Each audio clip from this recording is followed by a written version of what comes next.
That's for example. All right, I'm going to Sorry got about it. that. Just remember. Excellent. So let's hope the second half of my presentation is good as the first part. And so you can also integrate climate change information, in this case, into flood modeling, right? So you might think, is my house in a FEMA floodplain? That information might not consider climate change. And so new flood models like this one, developed by a series of authors, is thinking about how do we think about how these flood zones can change over time? Because if rain is changing, that's sort of the key ingredient for flooding, right? And that's sort of why you might suspect that climate change is useful to integrate alongside of a flooding model, for example. And we can look at these models for Richland County, and we can think about how flooding events might be more damaging as a result of these changes in rainfall from the climate models. And then I put this slide in here to know that when you do that, there can be uncertainties that you need to consider, especially at a local level. And these come primarily from two directions. One is climate change information. So we can know what the sort of overall changes in terms of probability might be, right? And so you think about terms like frequency. How often is a rainfall event or a flood event going to occur? Or severity, how much rain is going to fall? These kinds of changes, especially aggregated over areas and over time, are information that climate models are very good at providing and are getting better at providing over time.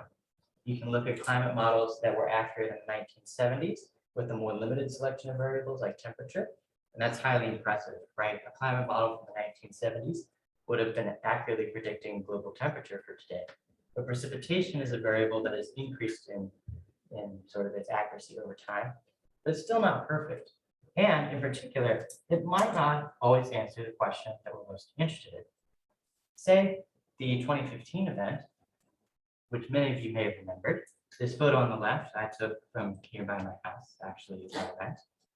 A climate model is not going to tell you, unfortunately, what year in the future you might expect an event like this again, right? It's not going to give you the result that a local planner might want, which is this type of event that's going to look exactly like this is going to occur in 2036, right? That level of information is not able to be provided. What instead it's going to come back with is these kind of events might become more likely in the future compared to in the past. And this information is useful, but it may not be the information that you want. And then on the right, when this type of climate change information is combined with other information, such as through floodplain models or other thinking about more specific impacts, there can be some instances there. So that model that I showed you previously is combining climate change information, flooding information to produce economic damage estimates for counties. This is how that model performs for the 2015 flood event in the Columbia area. And you can see, in this case in blue, those are the areas that actually occurred and were measured. And what Wing et al.'s model also predicted. As I mentioned, it's a cyclical program, so it opens in July each year. So right now it's not open for applications. Yeah. Another session. They get the mute. Back out. Okay. It'll be ready when that application window opens. And so it's a also very compressed time frame. Ultimately, these projects have to be completed before the end of our next fiscal year, which is the end of June. So they have to be completed within that year. So we're looking for a lot of different things with these projects. There's various criteria that we score these on. But yeah, it's another good option in addition to the concert component. That's my guy. Sorry. All right, good to go. Somehow that might have been another session. So it sounded like that. Sorry, that was one of my bosses. Was it? Which one? I'm sure the presentation is also super interesting. That's all right. Well, you can still see it though, which is good. The areas in dark blue, Wing et al.'s information matched what actually happened in 2015, right? So we think about areas in pink though and in gold get missed. One of them is areas that actually occurred and didn't happen, and the other is the inverse. And that's the other level of uncertainty that might not answer the questions that we want. If I took this photo on my street, for example, in this case, I'm quite concerned with where this water stopped very precisely, right? Because it might tell me something like, is my house going to flood? Or is it going to be the house 2 streets down that's going to flood? And these are also kind of types of information, because it's such a highly specific question that you have, that whether it's a floodplain model, whether it's a climate model, may not always be able to answer for you. And so that's why it can be helpful to think about what kind of questions do I have and what kind of resources are available to help me understand how the environment of the future is going to be different from the environment of the present and of the past. And there's a number of ways to do that.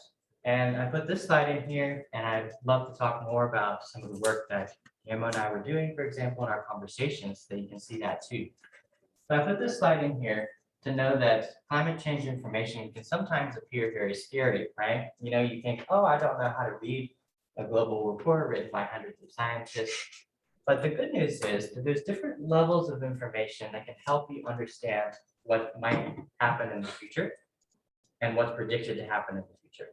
And some of these are more accessible, such as reports. I mentioned National Climate Assessment.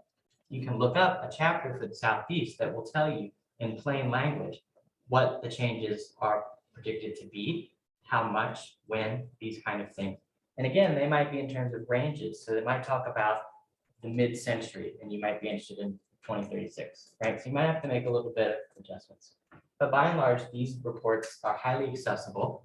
They'll give you the data, and they'll answer a series of especially common questions for you. Sort of in the middle are some efforts that have been made to integrate information and make it more presentable through online tools that are interactive. You can look down into your area and see predicted changes in a range of variables that you might be interested in, such as temperature, precipitation, flooding events, etc. And then the most specific, and where you might want to reach out to your friendly neighborhood climate scientists like me, is if you actually want to download climate model data. It is all free. It's produced by scientists and it's made available on the internet. You can download it for yourself. But if you're a local planner, you're thinking about a watershed-based plan, that might be why Guillermo emailed you. Right. So you can do that though on your own, right? If you wanted to. But the most important thing is that you do consider climate change in local planning, such as watersheds. And that's because if you're making a plan for your community that's expected to last a decade, if the end of the decade is not going to look like the beginning, then your plan may be less relevant over time. And that's why I think considering climate information, even if it can appear a little scary at times, especially depending on your level of background, and they're often very unhelpfully used terms from physics and other things like that, right? Not very helpful, right? But you can reach out to experts at the university or elsewhere to help you with that. But also there's a variety and a growing variety of information available from the government and other sources to help you with these as well. So thank you very much. And I'm super interested to hear the other parts of our conversation and to talk more about this with you all. All right, well, thank you, Jory.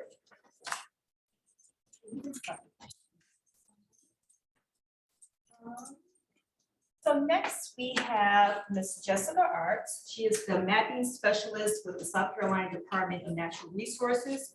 She coordinates and reviews flood map updates and provides technical assistance to communities that participate in a national flood assurance program in the state.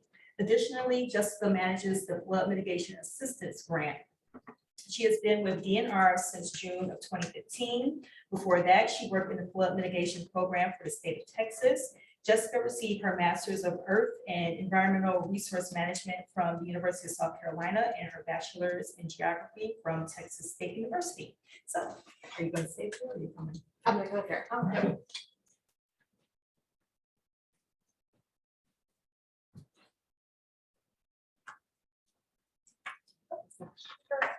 Yes.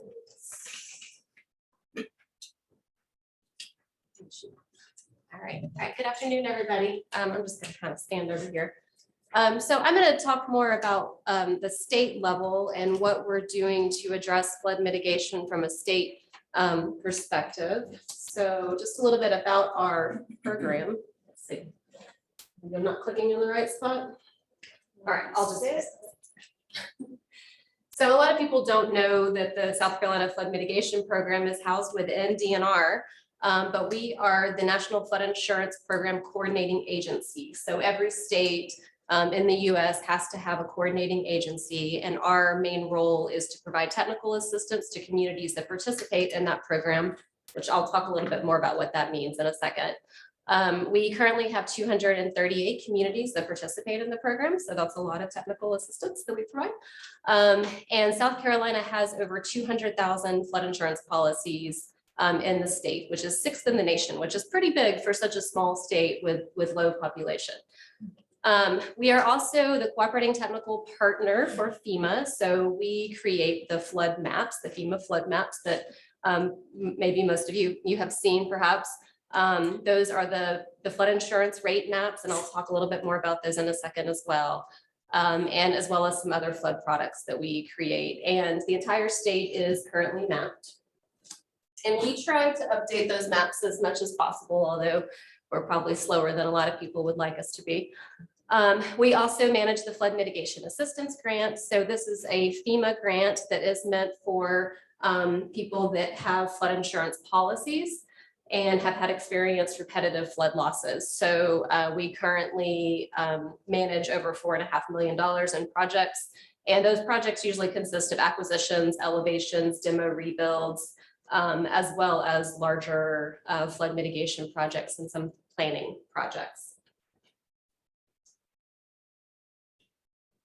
So the way that the National Flood Insurance Program works, we kind of look at it as 4 components that are all tied together, and it all really starts with flood insurance. So if anyone were to purchase a property that is in the special flood hazard area, that's those designated FEMA flood zones, if they have a mortgage with that property, then they will be required to purchase flood insurance.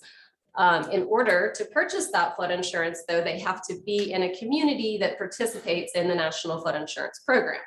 And that program is voluntary. So fortunately, most communities choose to participate in the program so that their citizens can have access to flood insurance.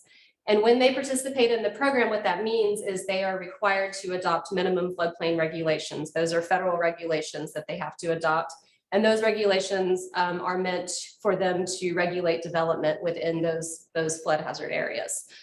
And then as well, the mapping ties into all of that as well, because that's how we designate the areas that are subject to that mandatory flood insurance policy and that have to meet those flood regulations as well. And then mitigation is an important component of it as well, because as we know, despite the floodplain regulations, there are still a lot of structures that flood. We've got ones that were built prior to communities participating in this program, as well as just the outliers that are still flooding for some reason. So mitigation is a constant effort to prevent flooding of those structures. So some of the benefits for participating in the National Flood Insurance Program, and I was trying to think about this from the benefits from the state perspective and just having a more resilient state, is that when communities participate in the program, again, they have to regulate development in the special flood hazard area in those FEMA flood zones. It does not prevent development unless that community chooses to prevent development in that area. The federal regulations do not prevent development. No, that's not it. I hate Oh. to interrupt you for a moment. It's still showing Jory's presentation on the virtual. So we're working on it. Okay, And the virtual folks have been advised. So. okay. Well, I can keep talking about this while she's working on it. They can hear you. Okay. They're just looking at Sure. yours. Okay. Did you work on this, the cakes? So as for participating in the National Flood Insurance Program, communities have to adopt, as I mentioned, the minimum regulations to manage development in the floodplain, but a lot of communities adopt higher standards.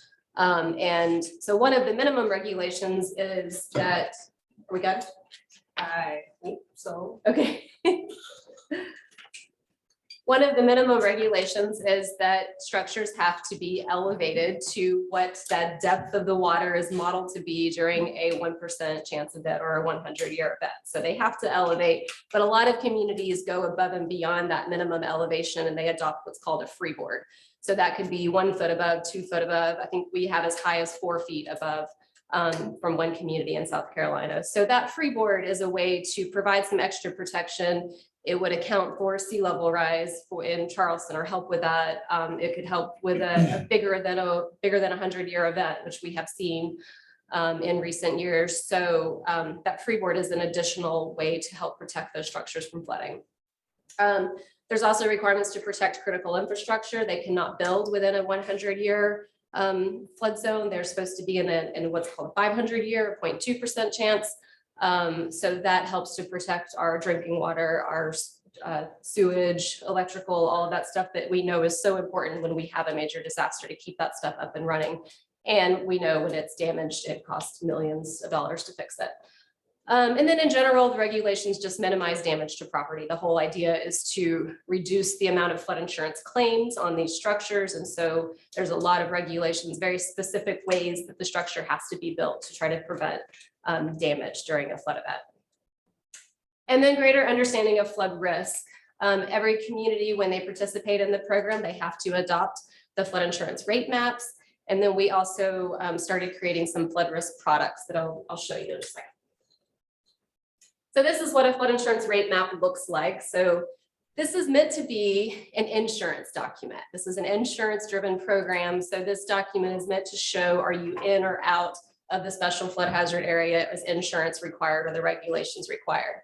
So it doesn't always do the best job of conveying your risk in a specific area. It can show, yes, you're located within a 100-year floodplain, but what does that really tell you? That doesn't really, you could be on the outskirts of it or you could be deep in it. It doesn't always tell you what your real risk is going to be of flooding. And it assumes that if you're out of the special flood hazard area, that you're not at risk. And that's not necessarily the case either. So we try to show these maps as a low risk to high risk. So if you're that white zone, the white area is a zone X that's outside of the special flood hazard area, and we consider that a low risk area. If you're a moderate risk, that's this light gray area that you see in the middle, and that's in the 0.2% chance flood event or a 500-year. So you are at moderate risk if you're in that area. And then the high risk area would be located within that special flood hazard area. So that dark gray area would be high risk. So instead of using those maps to say you're in or out, you're safe or you're not, it's better to use those maps to show you've got low risk, moderate risk, or high risk. And that's how we try to encourage communities to use them when they're talking to their residents. And then we have flood risk products that we've created whenever communities get map updates. And these are not available in the entire state. They're only available where there's been detailed modeling done. So a lot of the more urban areas will have these products available. But these do a much better job of conveying risk to citizens. So for example, this first one, that's the 1% depth, the one that's up in the, I guess it's up in your left corner there. That shows you that's a depth grid. So that shows you what the depth of water is going to be at a particular location. You could point on a grid, find your house, and pull up the number of how high that water is going to be from the ground. So you know during a 1% chance event, you step out your door. If you're not over 5 point, like me, I would be washed away in the water. You have to be over 5 feet tall to know that you're going to be okay in that situation, or hope that your house is elevated at least 6 feet off the ground so that you don't get water in your house. Again, it's an estimate, it's done from a model, but it gives you a little more accurate information than just to say you're in or out of the special flood hazard area. And then the other one is the percent annual chance. So this just shows what your chance of flooding is within that special flood hazard area. So just because you're in the special flood hazard area, that means there's a 1% chance of flooding every year, but obviously that's going to vary depending on how close you are to the water or how far out you are So this is another point on a particular property, and it'll tell you what your percent chance of flooding is in that particular location. So you can see in the darker red, they've got a 10% chance of flooding in any given year, whereas in the yellow, there's a 5% chance of flooding in any given year. And then I wanted to show this to just talk about flood frequencies a little bit. You all maybe, I'm not sure what everyone's familiarity is with flood frequencies, but during the 2015 event, we heard the term, it was a 1,000-year flood event, right? And it made me cringe because it was not a 1,000-year flood event, it was a 1,000-year rainfall event. And so that got misinterpreted to mean it was a 1,000-year flood event. But you wouldn't be able to have a 1,000-year event statewide. A flood event is a very specific thing that happens at a specific location. And so we had different varying flood frequencies throughout the state, depending on a lot of factors, depending on the amount of rainfall in the area. Gills Creek, for example, had over a 500-year event, but they had a dam breach. So they obviously had a very big event in that area. So this just shows you the rainfall amounts and then what those flood frequencies were. I don't know how well you can see them from there, but in Florence, for example, it was between a 4 and 2% event. So between a 25 and 50-year event. In Orangeburg, it was between a 50-year and 100-year event. And then around Lexington, it was between a 10 and 25-year event. And I think that's the one that's supposed to be pointing to the Congaree River. So in Congaree River, it was between a 10 and 25% event. So I just wanted to point that out to show that flood frequencies vary depending on very local situations and what's going on.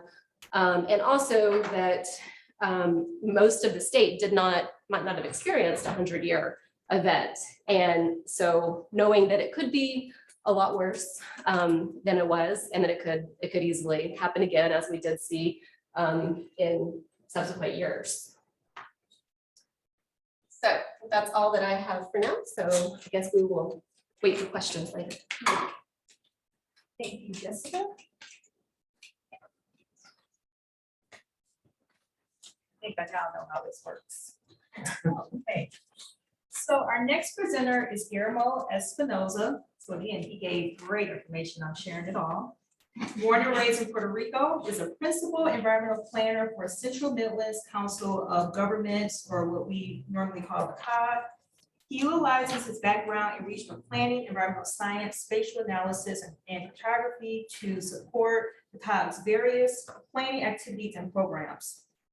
As a board member of Gills Creek Watershed Association and the Congaree Biosphere Region Advisory Council, Guillermo utilizes his technical planning and environmental science skills to support project development, event planning, and networks to connect resources and other organizations to these coalitions. Guillermo is also the development director of Alianza Latina of the Midlands, a Hispanic and Latino networking organization in the Central Midlands region of South Carolina, where he works to connect organizations and resources to the Hispanic community. So Guillermo, your presentation.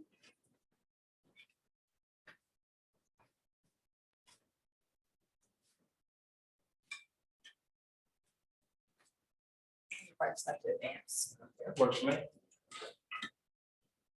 Thank you for the introduction. Thank you for the invitation to speak on this panel.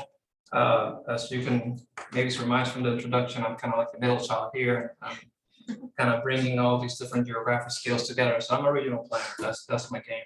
And I'll be talking about that and opportunities for collaboration and coordination when it comes to climate change. So I have to speak about what I do and where I come from, because I think it's very relevant to some of the concepts I'll be speaking about later.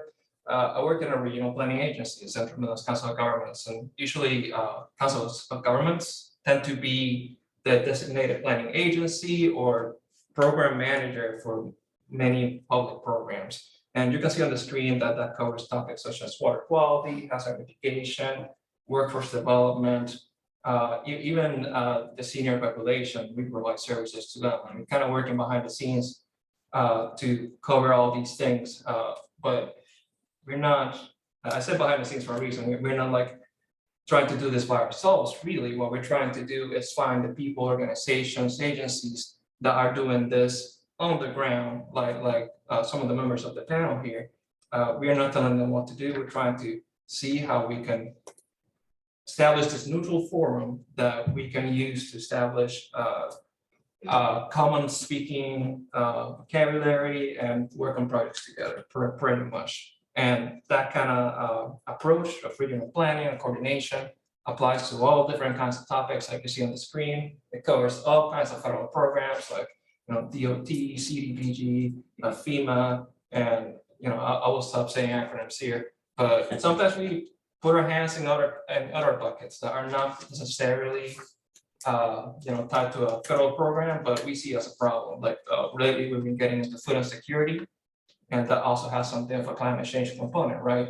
All of this has a climate change component, but the point I want to get across really is that all of this has technically other kinds of components you can integrate within climate change, like economic development, hazard mitigation, water quality. All of those have something of a climate component to them, that they're impacted by precipitation, temperature, and trying to deal with them in general also impacts other things like economic development, housing, it creates jobs, for example. It kind of guides development eventually. If you build a road somewhere, people will want to build around it. All right. So there's a saying out there, think globally, act locally. And to that, I like adding plan regionally because, there's only so much we can do as individuals, right? We're kind of something stuck in a silo in our own jobs and whatnot. And like I said, my job is kind of to bring people together. But when planning regionally, I think what I'm trying to say is that it helps to reach out, it helps to coordinate to see what you can do with other people around you because it kind of saves you time, it saves you money because you don't want to do all this by yourself, right? So what I see here is something of a problem of scale.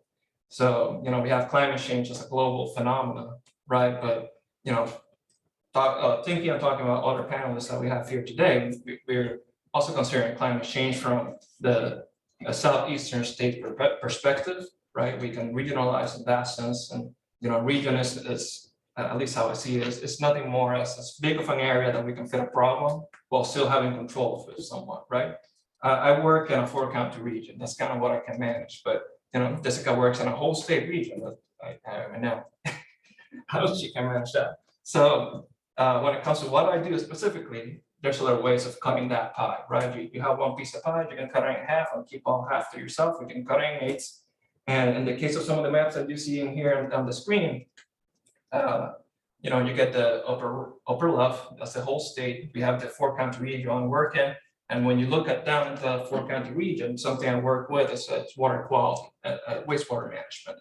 I don't work with it directly like other members of this panel, but we kind of keep track of regional data. And as you can see on this lower left map, there's many players that go into this one region.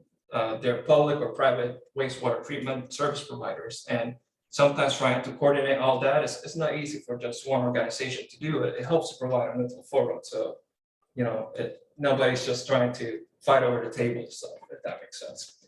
But, that's just one way to cut the pie, right? If we look at the right side of the screen, something that we were working with CISA, they helped us a ton when it came to the climate change and climate resilience aspects of the Three Rivers watershed-based plan that we're currently just wrapping up. And just this area that you see on the right side of the screen is a 55 square mile area that covers about 7 jurisdictions.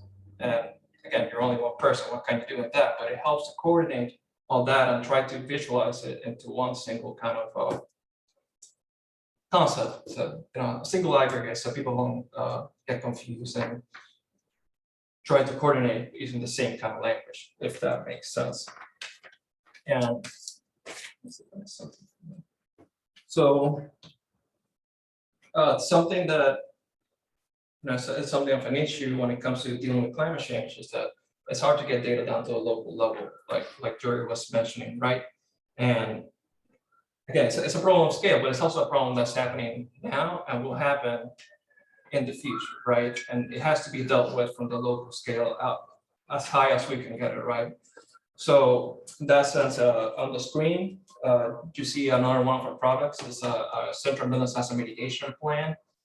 We just completed this last year, late last year, with a couple dozen of local jurisdictions, local governments that we tried to coordinate with, get an idea of what emergency management capabilities are, what can they do within their own jurisdictions, but also regionally when it comes to hazard mitigation. And I have to explain this before somebody like loses their mind trying to interpret this without having the context. But what you see on the screen is an analysis of 14 different kinds of natural hazards. Natural hazards meaning hurricanes, floods, extreme heat, that's also a natural hazard. Extreme cold, that's also a natural hazard. It impacts people. So that's kind of more or less how we calculate risk. If it impacts somebody, that's how we calculate risk. But using all those kinds of hazards, we made this composite hazard risk map where each hex in this map is a quarter-mile area. And using that idea of risk is, how do you say this? A risk kind of depends on the people and the infrastructure that's in the area. You can kind of see that the darker the area it is, the more risky it is, and most of those areas are urban areas, right? You following me so far? So the more people are in an area, the riskier it is. And that has something of a social equity component, right? Not everybody can handle natural hazard event the same way. Like talking about flooding, not everybody has the same capability to be resilient against and recover from a flood event. And you think about, again, risk is a calculation depending on people, then depending on your socioeconomic status or the socioeconomic status of a community, it may have a harder time trying to recover from that. So, and maybe a lot of information in one map, but it really puts into focus, how much really can be lost, and it helps to narrow down that larger data set. So on the bottom, you see more or less in a 30-year lifespan of what this plan calculated, what's used as a data set, how much property was lost, like property values, crop losses, etc., and the number of fatalities across all kinds of natural hazards. And at the bottom, you see potential loss, which is like building stock value based on tax assessments. So really acting proactively saves you money.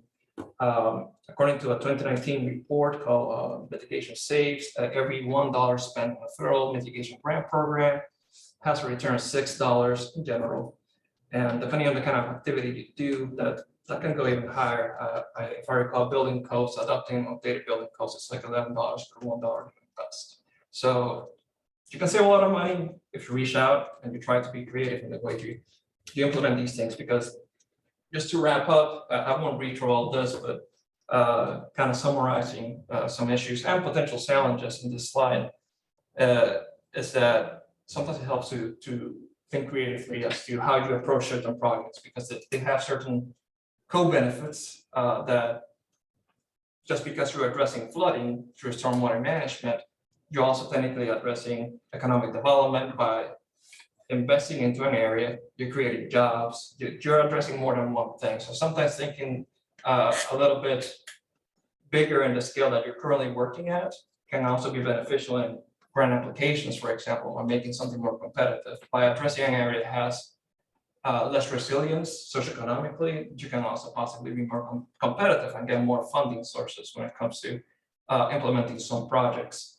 So there's definitely many benefits when it comes to coordination and outreach, and that's pretty much what we do, right? So I have to talk about it, but I'm definitely looking forward to our panelists and some of their expertise when it comes to implementing some of these ideas on the ground. So I'll leave it to that.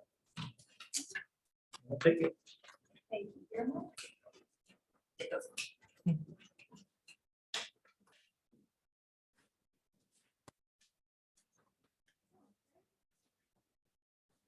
So our next presenter is Bill Davis. He is currently working for Richland County as Director of Utilities and serving as Junior Delegate of the Water Environmental Association of South Carolina. He started working in the water industry in 1998. Now in the private sector, he has put together dozens of civil site water and wastewater related projects for the state. He served as Director of the City of Columbia's Clean Water 2020 program. After leaving the city, he went to CDM Smith, where his work included extension of staff as a technical manager for FEMA and the project manager for DHEC's Dam Safety Group. Other past private sector roles include project manager Columbia Office Manager, Team Leader, Small Business Owner, and Corporate QA/QC Manager. Sylvia?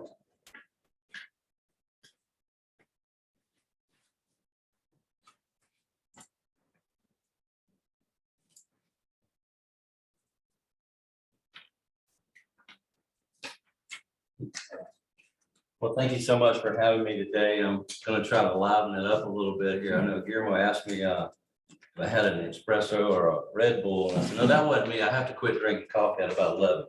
So coming at the perspective, I talked with Madeline earlier this week, and I think in order for us to look forward into the future, we have to look at what we're experiencing now and what we've experienced in the recent past. And I think those things have changed a whole lot. So with that being said, looking at how does a utility director that has a background, mostly the first 20 years of my life were spent, or my career were spent in private development. So coming from that perspective into the government and big programs, I have a unique perspective as to what we need to do in the future in order to sustain what we're trying to build here. So working with FEMA is really, this is kind of, look at these pictures real quick. I was in Baton Rouge, Louisiana for 62 days straight. And there was, somebody had a driveway where they marked where the Great Flood of 2016 went up to their, almost to their house. And down at the bottom there, you might not be able to read it, but it's pretty, it's tragic, but we saw piles and piles and piles of debris from the flood in that area. And that says yard of the month. So kind of puts it in perspective, doesn't it? So looking at 42,000 structures that had been inundated, some of them just completely destroyed. Some waterways that we saw in South Carolina, I know we mentioned Florence, and some in that area in Florence, we saw 16 feet of water, 12 feet of water, pretty common. It's a lot of water coming through a neighborhood, right? So dam failures, that's something else. I know that some of the people that work with CDM Smith are in this room. I'm looking at one. And I want to tell a quick story. I work with the dam program, and it takes a lot of people to inspect 2,000 dams and do 650 inundation mapping, you know, try to determine risk downstream. So I got a call from the regional manager of CDM Smith because I had over 30 people working on this program for over a year. And he called me and he said, Bill, we got a problem. And I said, well, what's the problem? I mean, we're doing good. We got a good program going. He's like, no, but you're taking all the damn people. And I said, well, I need all the damn people. And he says, well, you can't have all the damn people. And I said, well, if I don't have all the damn people, I can't look at all the damn dams. So funny story, but true. We ended up doing a really good job. I believe that CDM Smith is still working on that program. Infrastructure was destroyed. And when I say infrastructure was destroyed, it was on a massive scale that we saw this destruction. And in order to understand, I know these are the experts up in front of you. I'm a utility director, but the sometimes having to go back and look at just things in simple terms, like when someone talks about a floodway, someone talks about a floodplain, what are they talking about? Well, if you look at these maps, you know, you can see, I don't know if I can point, but down here, the dark blue is where the normal water is. And then this, where'd it go? Yeah, there you go. So this baby blue with the line at the bottom here is where it is with the base flood storm. So if you take those outer perimeters, like if you look at this outer edge, this is where the 100-year floodplain would be in that cavity, or that creek bed, or that ravine, or that river.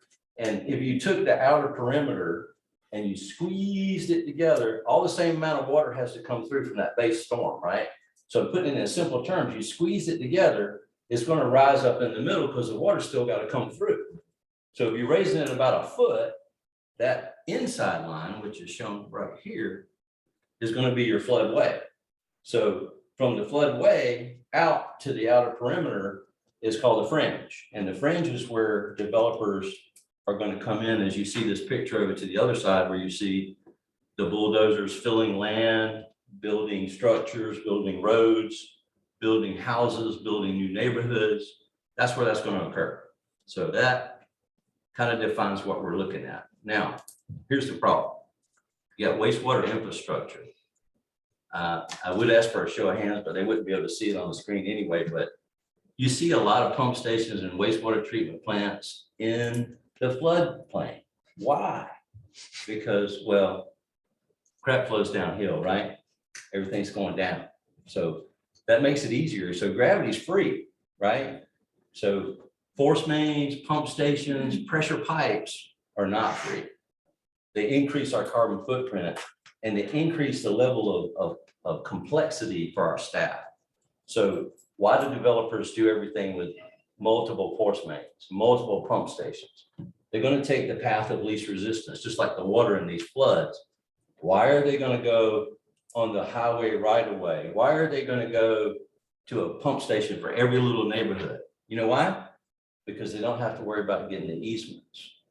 Because the private people, the people that live in the neighborhoods, sometimes don't want to give the easements. And it's harder for a municipality to condemn a piece of property, and it takes so much time to get that. So we end up, instead of doing it, what would be the more green aspect of using a gravity sewer line, we're going to pressure pipes and pump stations. Now, what's the problem with that? Well, workforce.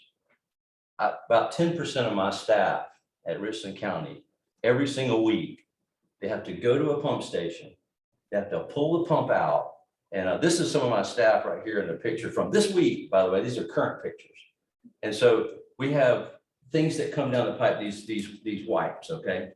So the wipes are clogging these pumps. And so my people have to pull these humongous pumps out of the hole. And then they're pulling all these, literally with pliers, they're pulling these rags out of these pumps. So we have overflows that occur, sewer overflows that occur from this. And these things could be avoided if you look at this situation from a gravity pipe perspective. The difference between gravity and pressure pipe is you can put your eyes on it. So I can walk out into the field, I can open a manhole, and I see these roots are down in one of my pipes. This happened this week. And so we pulled it out, and that's one of my staff, that's B. I just hired her. She came on board. She was a forklift driver for Husqvarna, and now she's a sewer worker, and I'm glad to have converted her. But she has a, what is that, about a 9-foot long root ball. Why am I showing you this? Well, we were able to go and maintain that line. We can see inside the manholes, we can see inside the pipes. If they go underwater, as long as they're covered, it's okay. They're going to be resilient. Why? Because when the water subsides, the pipes are still going to be there. If there's a pump station, it's going to be fried. And I'm going to show you one in just a second. Here's one from Baton Rouge, Louisiana. I'm sorry that most of my stuff is historic. Like I said, I got to go backwards to go forwards. And so we're looking at this pump station in the middle right here. You'll see everything's raised up about 2 or 3 feet, right? You know why? The engineer was designing it based on local community standards to sustain the base flood. Well, what was the base flood? The base flood was the normal. The normal is a 100-year storm, right? Well, guess what? Look to the left and the right. You see that blue triangle?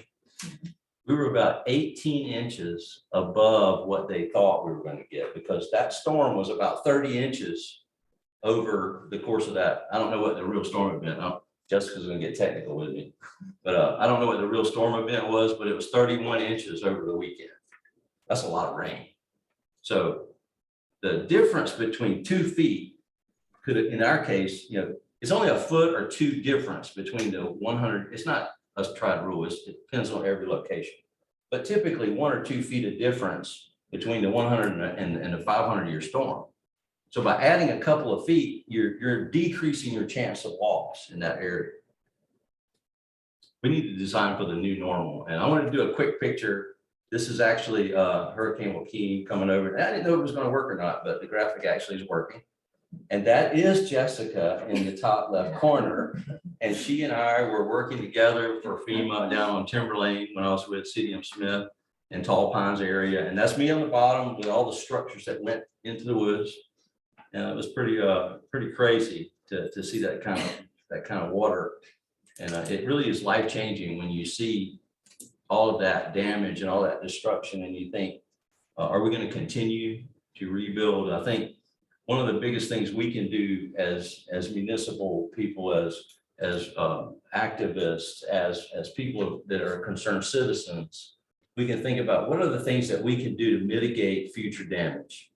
I think one of the biggest things that we can do is start to catalog all of our structures that are in these areas, as far as municipalities like Richland County is concerned, City of Columbia. I think that we go in and we itemize all of our structures, all of our infrastructure. And there's several things you can do. You can say, what happens if I do nothing and it gets underwater? The new normal, not the old normal. What happens if it goes under 5 feet of water? How much of it's going to be burned up and not be able to be used again versus how much of it's going to be able to be utilized? So do we adapt it? Do we build it up? Do we waterproof it? Those are things that we need to think about. Or do we rebuild it in a situation like, I know Jessica was talking about structures that had been rebuilt higher? How do we make those structures resilient? There's other things that we can do, like we can reconsider the base flood. What is the base flood? What we assign that, so do we need to reconsider what does that storm need to look like? Do we need to consider rain events? Do we need to start considering it as in feet of water as opposed to storm events? I don't know the answer to that. Again, the difference of a few feet can exponentially reduce your loss. We need to work with the local authorities. Let's try to streamline the ability to get these easements. If you're a community person, work with your local municipal folks to try to get those gravity systems installed. They take more time. They're a little bit more of an investment at the front, but in the long run, those are going to be better. You're going to need to try to build get this adequate freeboard. One of the things that I really love is being able to keep those right-of-ways clear. We can start looking at greenways. We can double dip, so to speak, by putting our gravity sewer lines through an area that we're going to keep clear anyway. So now we're protecting our infrastructure and we're opening it up to viewing our beautiful environment that we live in. And South Carolina is so fortunate to have so many beautiful waterways.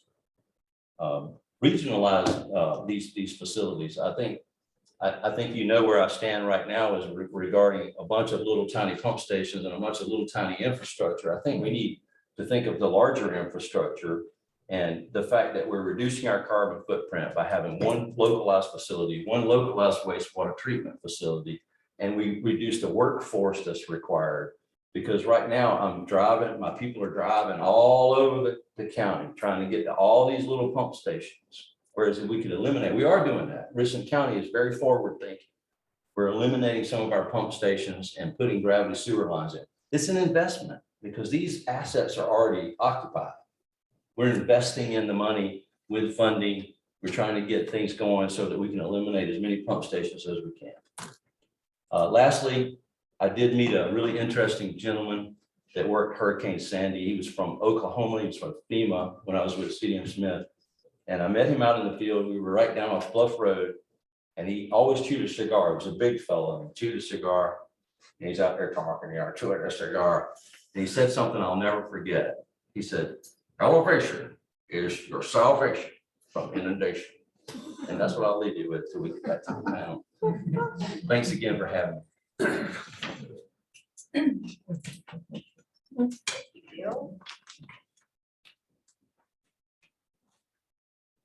And finally, last but not least, we have our last panelist, who is Dana Higgins.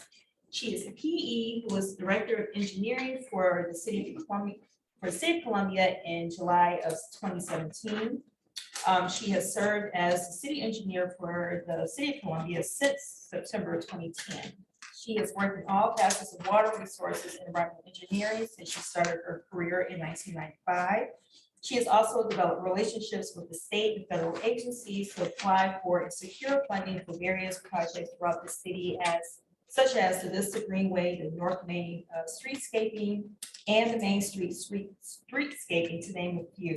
Before becoming city engineer, she served as the assistant city engineer for construction for the City of Columbia. We're going to make sure we get all of this. No, please don't.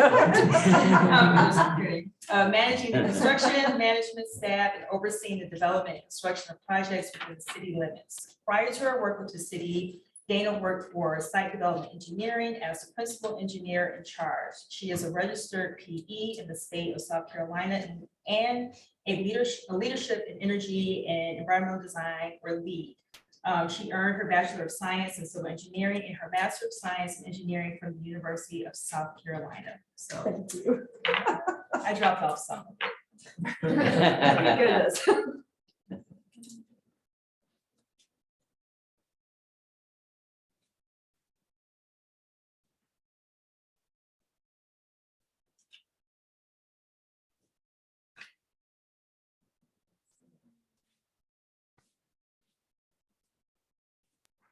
Oh, one second.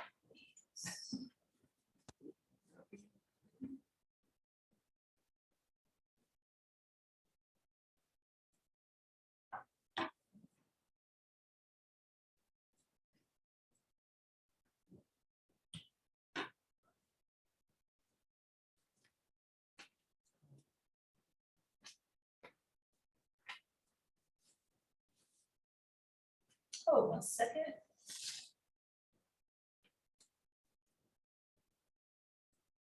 Here.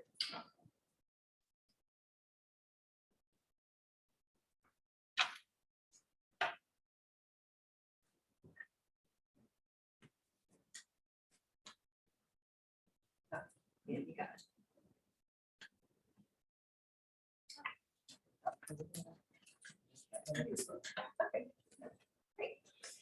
Thank you so much for having me today. My name is Dana Higgins. I'm the Director of Engineering for the City of Columbia. And I also have my Stormwater Manager, AJ Jesse, with me for the panel discussions in case we need a subject matter expert. Thank you for having us today. I'm going to talk to you about City of Columbia initiatives. There's 4 great large watersheds within the city. We're going to talk about our stream projects, our capital improvement program, the asset inventory, like Bill mentioned, and also what we're doing to work with developers to try to encourage low impact development. And last but not least, the community engagement. We want everyone to be a partner with us on helping us with the impervious and reduction. We're going to highlight a couple of the stream projects that we have. Right now, MLK Park was done back in 2018. We took areas of MLK Park that were traditionally very wet, and we created engineered wetlands and detention areas where when we have large storm events or high intensity storm events, the water has a place to dissipate or fill up and then slowly dissipate. And people in 5 Points actually have seen a difference from this project. It won an award in 2019 with APWA, so we're very proud of it. This is a view of it back in 2018 at the end when we were doing our plantings. In Smith Branch, we are starting our second part of a 319 grant that our stormwater group was able to obtain, where the first part, we came into Irwood Park and we addressed a lot of erosive velocities and stream banks that were very sheer faces by smoothing those out. This second part is going to be planting vegetation. We'll be working with volunteers from the Congaree River Keeper this June, as well as a contractor. So we're really excited about that. One of the other items that we were able to install was at the dog park, a bioretention cell for water quality. So good stuff on that project. In Smith Branch, we're finishing up another 319 grant. Our Parks group is finishing that up, where we took around 500 linear feet of closed storm pipe and we opened it up for stream daylighting and created a flood shelf, kind of like what we've seen today from the other panelists, where we have margin, we have room for that water to go on larger storm events, and then it can slowly pass through the rest of the watershed after it's had a chance to expand beyond the banks. We also had our stormwater group has determined that the city has a parcel in a low to moderate income area where we're able, it's right on Smith Branch, we're able to engage a consultant to look at bringing in engineered wetlands similar to MLK, giving that extra storage capacity for quantity, but also providing quality to our Smith Branch. And they will be looking at putting boardwalks and education and walking trails, and just really great getting that community involved and engaged in quantity and quality for the stormwater. Gills Creek, what we've all been talking about with the flood of 2015. We have gotten entered into a partnership with Gills Lake Catherine homeowners association where they will work with us if we have a large storm event on the horizon and lower the elevation of their lake to have additional capacity before it hits the rest of the watershed. So we're really excited about that. And some of y'all are probably aware of the Croson Road 319 grant that we partnered with Trails Creek Watershed Association, and that got kicked off last month. So keeping an eye on that, that's going to be a great project. So those are our stream projects. We also have large capital improvement projects that are addressing serious public safety flooding issues throughout the city. We have pockets throughout the city that we have to shut the road down. Whaley, Maine is a perfect example. See someone nodding their head. Every time we have a large storm event, Rocky Branch overtops, and it's right at USC, so we have to rush down there, barricade the street. So these kind of projects are more costly. This one area is going to cost us about $7 million to fix. We're looking at installing two 10 by 10 box culverts at Whaley, Maine, and then opening up under the railroad with a 8 by 8 box culvert. So when we open that up, we have to make sure we don't impact it adversely downstream. So we're modeling the entire Rocky Branch reach just to make sure that we're working in conjunction. But those are really important to us because that is impacting not only vehicles, but pedestrian and bicyclists as well. So one thing that is very important to us is the condition assessment of our infrastructure. So we have 130 sub-watersheds within the city limits. And we have done the condition assessment of around 238 miles of our stormwater pipe, which is about 51% of our system right now. And we've been using a criticality index 1, 2, and 3, where 3 is most severe.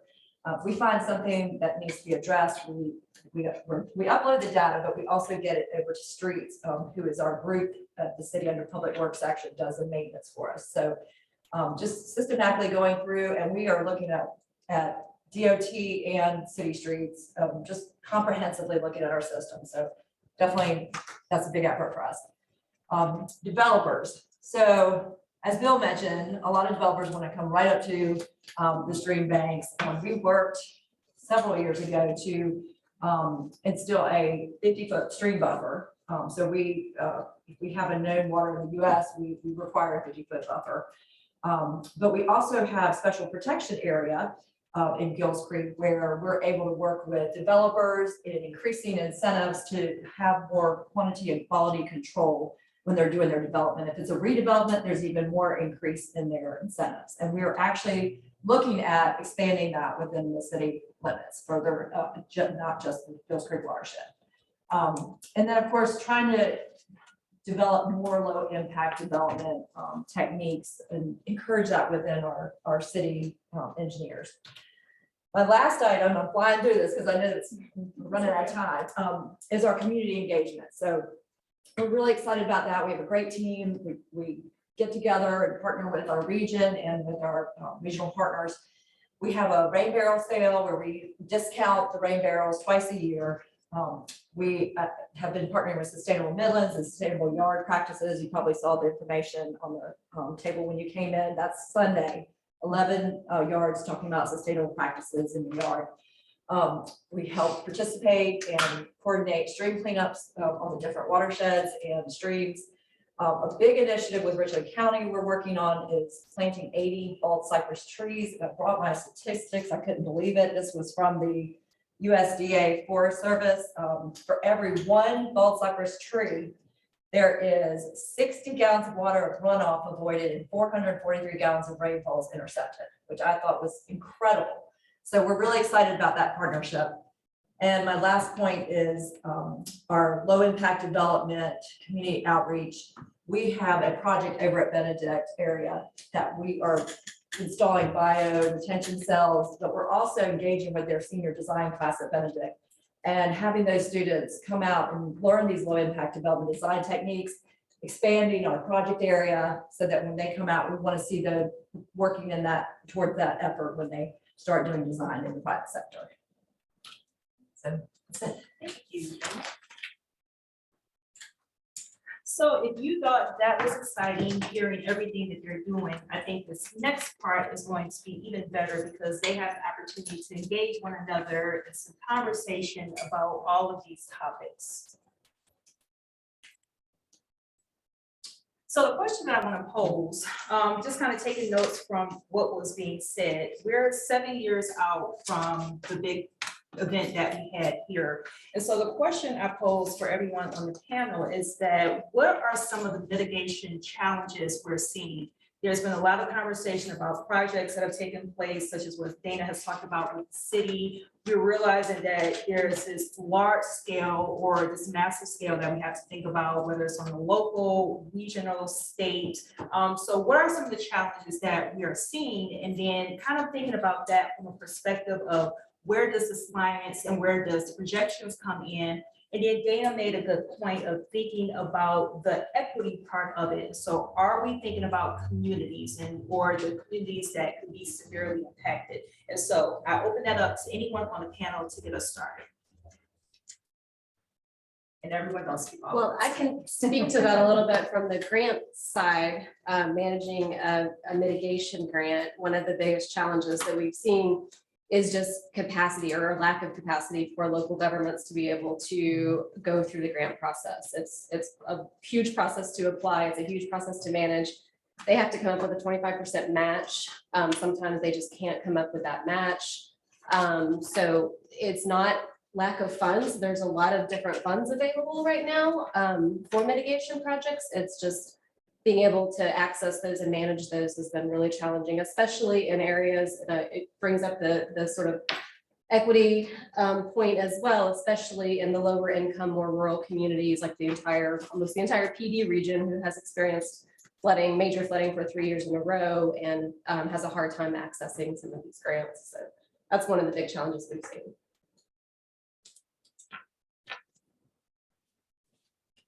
Anyone else have some thoughts about what are some of the mitigation challenges that we're seeing? So, Go ahead, Guillermo. yeah, sorry, I guess I'll jump in, backing up on Jessica's point. When it comes to capacity, like even us as a regional government, if managing just one local area is hard, then the larger the scope, the harder it is to actually implement strategies, right?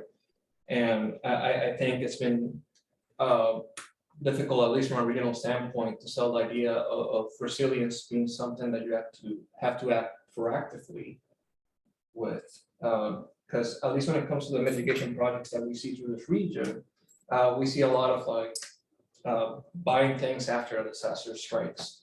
And I'm not the one implementing these projects, right? So it is, from my understanding, difficult to be able to manage and implement some of these things. But it's usually saves you more money to be proactive about it. And I've been seeing I don't know if it's like technical capability or something along the lines of political will or something like that. But at least that's something that we've been struggling with. I think what's been really neat to hear from all of our different perspectives, and from my perspective, the questions that I am often asked have to do with the future. And yes, ignoring the future is a bad idea, but as many of our panelists have shared, the watershed affects us today. And so I think that's really valuable, perhaps for shifting our perspective on climate change for such a local issue, right? It's not a far off problem in the future. It's affecting us today, and we can do things about it today as well. I was just gonna say, to Jessica's point, yeah, the flood was 2015 and we still have projects that have not moved forward yet to construction because of the red tape and getting all the dots, the I's dotted and T's crossed. So it is a challenge, accessing grant money and making those mitigation projects move forward. Thankfully, the city does have a stormwater utility fee, so we have a revenue stream that we're able to pull from to help us with some of these projects that we need to do. Yeah, I think chiming in and also accessing the funding is a complicated. If you don't have the staff, even Richland County, we don't have a lot of the staff in my department. And having that time and effort that's involved in going after that funding, I think there are solutions. not only do we need to think about like what Jory was saying, we don't need to necessarily just limit our thinking to what we can do with these projects that have already happened. We've got to start thinking about all the projects that haven't happened and all the things that are going to happen. And that, in my mind, puts us in a position where we need to start thinking about, do we need someone that has the grander goal in mind of helping us with that funding? That someone, you know, like I know, like you guys do a lot of the stuff with the flood insurance and things like that. Do we need our council of governments, or do we need some other bigger agency assistance to help us get to the funding?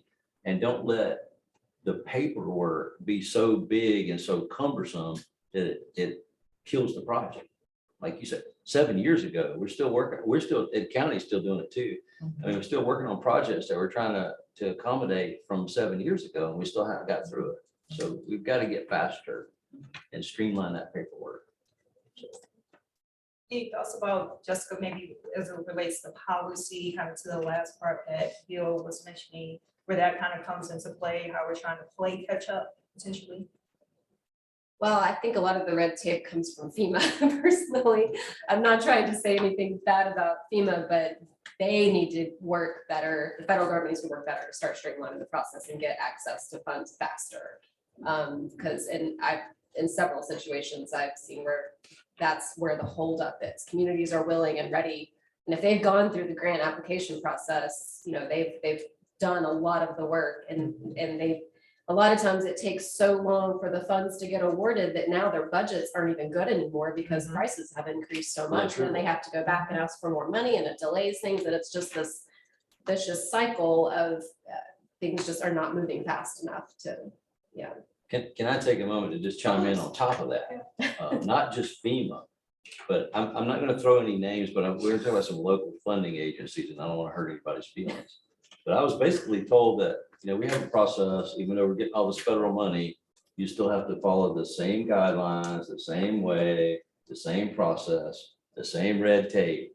Why do we have to do that? Because the federal government in a lot of ways is driving that. And then that pushes it back down to the local level, where the local has to follow that same process. We've got to cut the red tape. If we don't cut it, we're not going to get it done.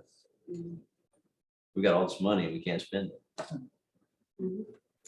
I do like your idea about like something like a grant application shop. Like it's something that we've been not quite struggling about seeing in like rural communities as well. Like there's definitely interest when it comes to trying to get these grant applications through. And it's like it takes a lot of time just to get through that red tape, right? Like even if they have the technical capability and they're intelligent people that are trying to do their jobs, but you know, they still have to manage their time to be able to keep along with the process. And you know, you're only one person.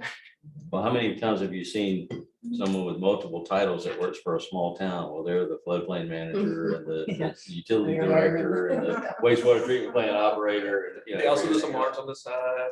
Yeah, so fire department chief. Oh my God. Yeah. So you know, maybe that's more like systemic, like.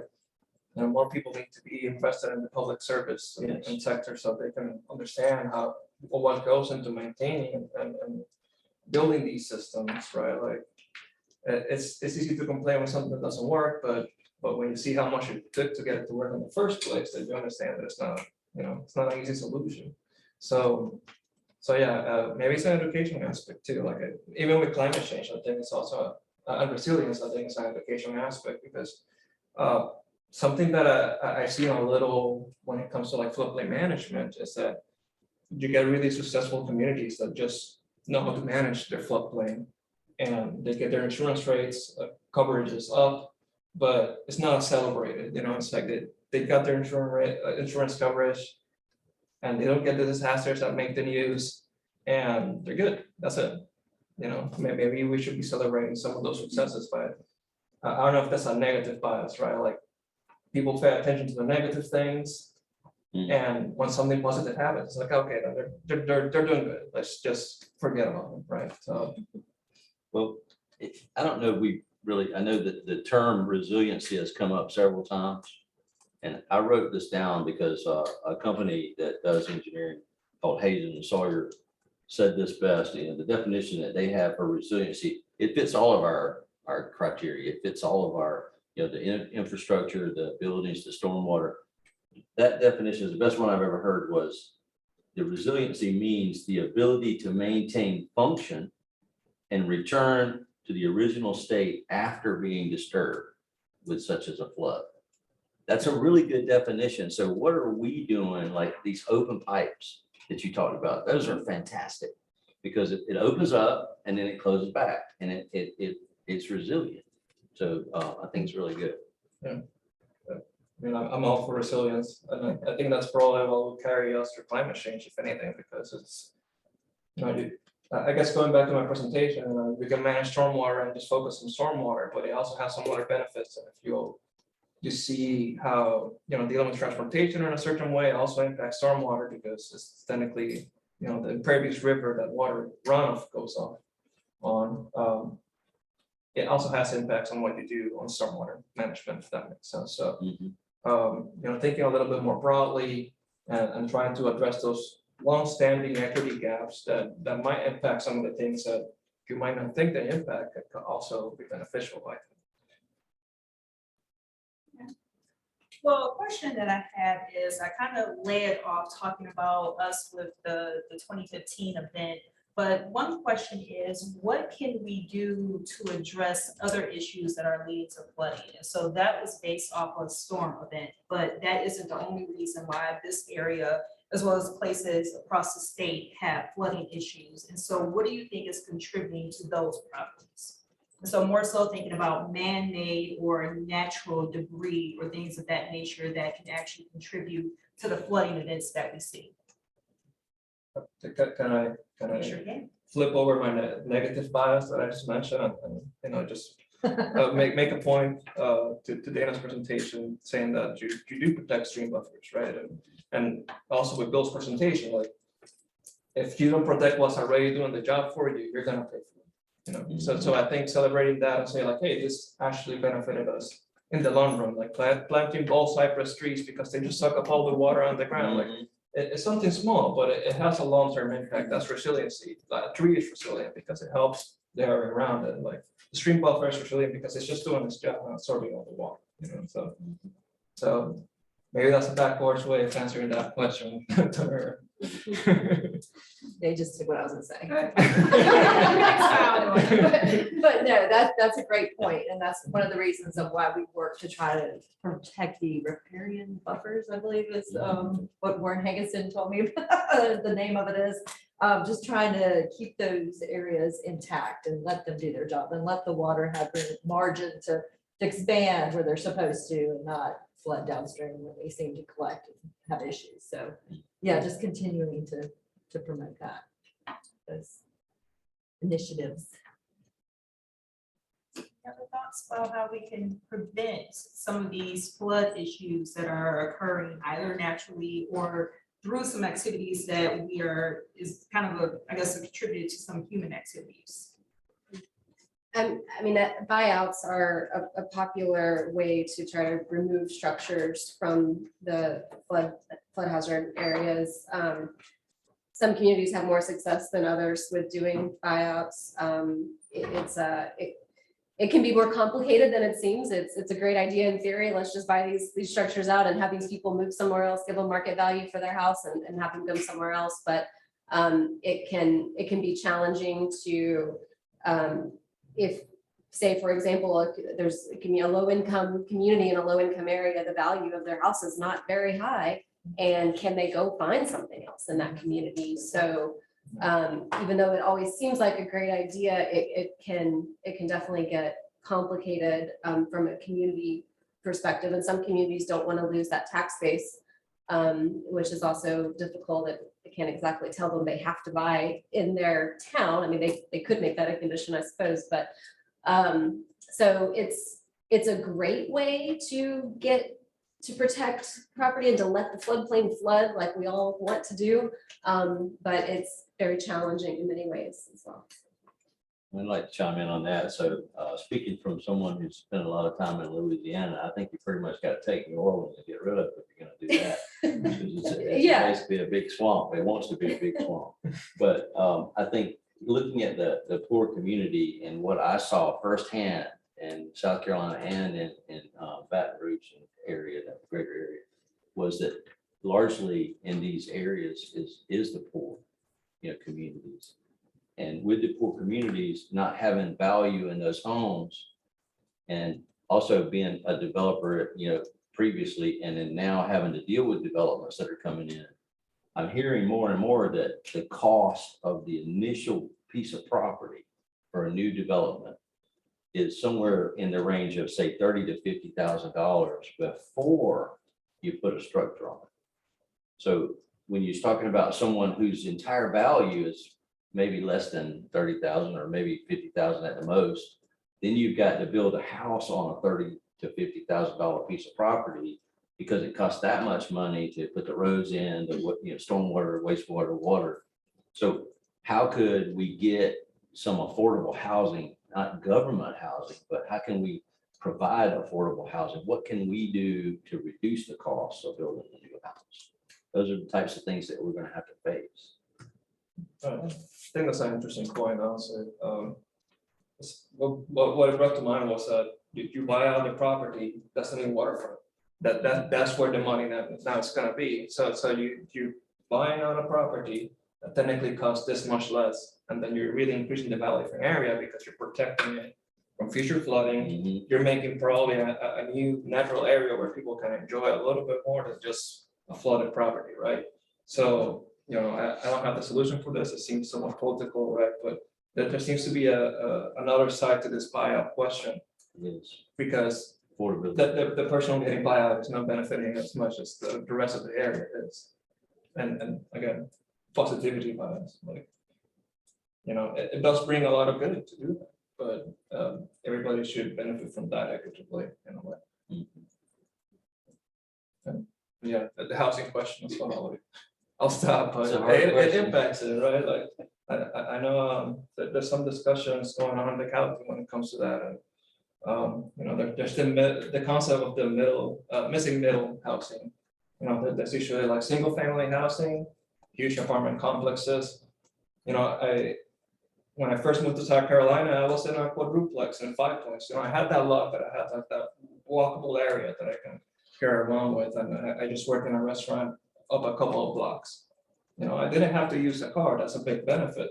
But trying to have more opportunities for cheaper housing, like you're saying, I think that also creates a more resilient community in that sense. And one single family housing versus just one building that houses 4 people or 4 family units, you can also think of that as stormwater management.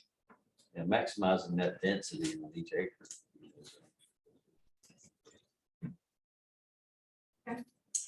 One thing that I noticed that, Jory, you have said at least maybe 3 times, and even just in conversations with the panelists leading up to this, I thought was interesting, is that the environment of the present is not going to be the environment of the future. I mean, I think that is so important. And so when you think about that, as well as the importance of projections, what do you think that means for all of these different entities moving forward? How can they take that concept in order to be successful as it relates to mitigation? I don't want to put it all on you, but given that you provided that good perspective, just what's your idea on that, or can you expound on that? Yeah, I can share something briefly, but then I'd also be curious to hear what my fellow panelists have to say. And I'll just say before that, before we get to them, because they're the real experts for our watershed, right? But when scientists understand the link between something, they can offer you a prediction for what the future is going to look like. And that can often be a little scary, especially when it's not great news, like climate change is for our community. But the other side of that link is that we can do something about it, right? It's no different than other types of pollution problems that could affect the watershed. If somebody's dumping a pollutant in the watershed, if they stop, it will have a benefit to the community. And so the more we do now, the more we can achieve for our community. That I think is what perhaps whenever I think about how scary sort of climate change looks in the future, is that we today can be really beneficial part as a community and help ourselves in the process. So any thoughts on that? Because I'm curious now, I've worked in different spaces, but how is this conversation about climate change really being discussed at the levels of the organizations that you all are working in? Whether at the state, city, federal, I mean, we look at it as a big picture, but how much of that is actually being discussed when we're looking at mitigation efforts, change in policy, change in legislation or laws? Is it just kind of a conceptual thing, or is it really, and I want to say, is it really being taken serious? But how much is that actually being part of the conversation? Well, for the city, we are very aggressive at trying to implement more low impact development and working with special protection areas. And we have a cutting edge group that just kind of is trying to see how to work with developers and make the projects work, but also maybe reduce impervious areas, since we are an urban footprint here in the city of Columbia. It's more redevelopment that we see versus brand new development. So just working on that redevelopment piece and giving incentives. It's definitely a priority for the city.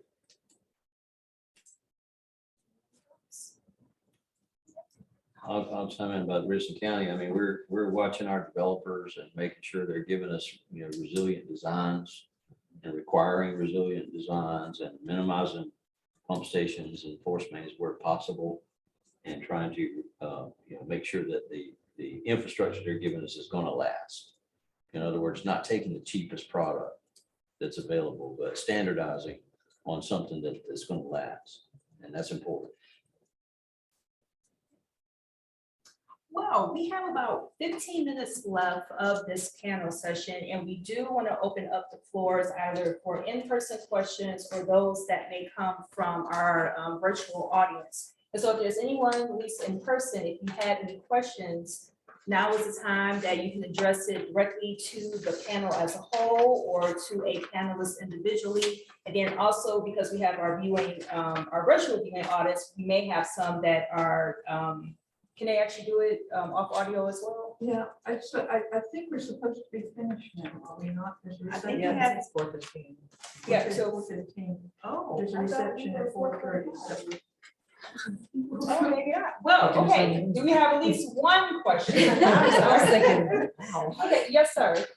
This will be a kind of a question and a word from our sponsor. There are at least 5 board members or former board members from Gills Creek Watershed Association in the room right now. And I don't think I speak for everybody in saying we've learned a lot today and appreciate hearing from different sections of government kind of talking together and working together on some of these problems. I think it would be useful for all us NGO types to know from your perspective, what are the most important things for us to be doing to help you push forward with this resiliency goal? I guess we're kind of on the outside looking in, and we've been able to do a few things that would be hard to do internally, like intervening with planning and zoning issues. The auto junkyard down off of Bluff Road comes to mind.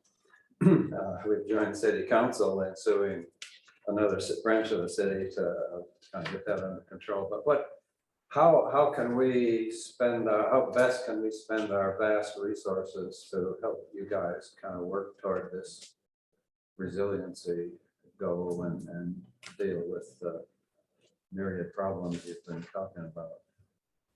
Well, I mean, I guess I could address that. I know Tom very well. We really appreciate Gills Creek Watershed Association and everyone who's on the board and participates. I think you guys are ahead of the curve on getting the community engaged, getting political bodies moving in the right direction.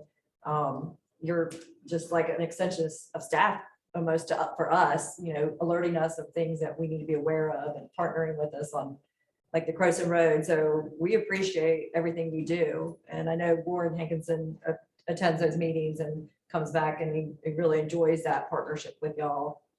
So keep doing what you're doing. Yeah, and Thanks, Dave. I think just continued outreach to citizens is so important. I mean, I know from what we do in our office down to the citizen level, there can be a lot of misinterpretation and lack of understanding of whether it's just, do I live in a flood zone or not, or what is my risk, and getting down to that local level and continuing that outreach is very helpful. And staying in touch with the floodplain managers in the local communities. I've said the other day, I wish everyone before they bought a property would call their local floodplain manager and talk to them about that property.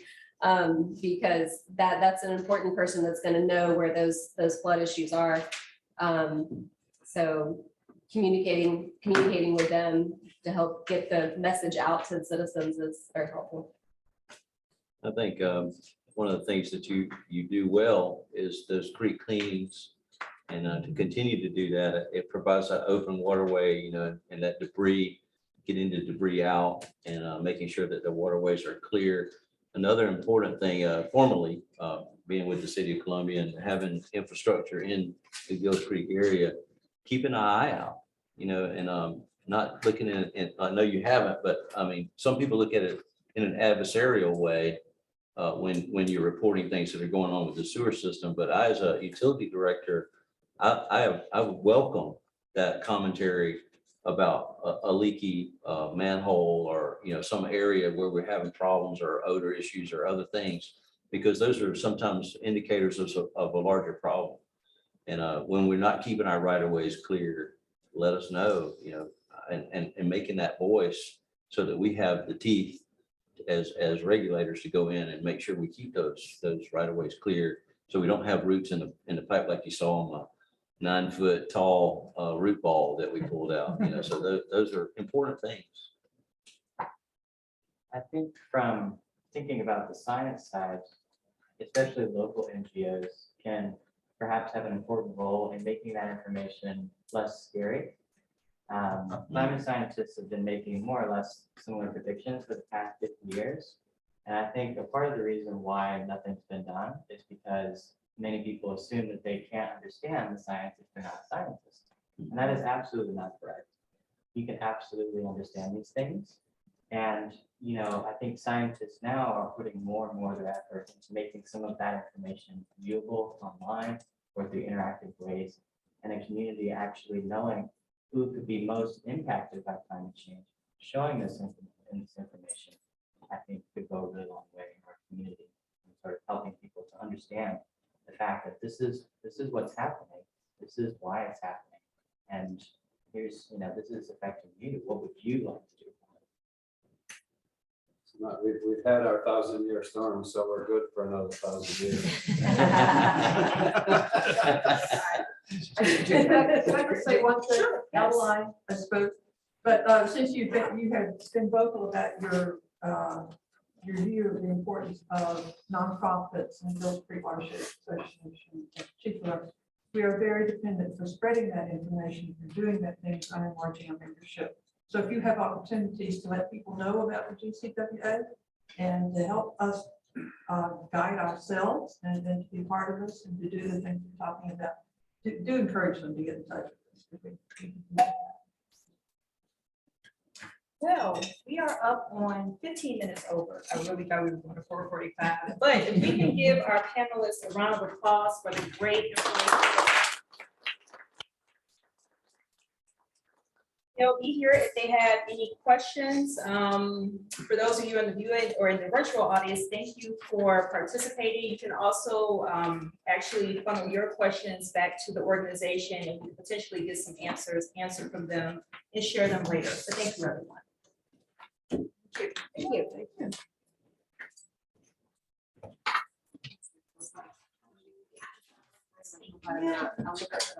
Yesterday. Yeah, and yeah. Yeah, originally I think it was. You They didn't.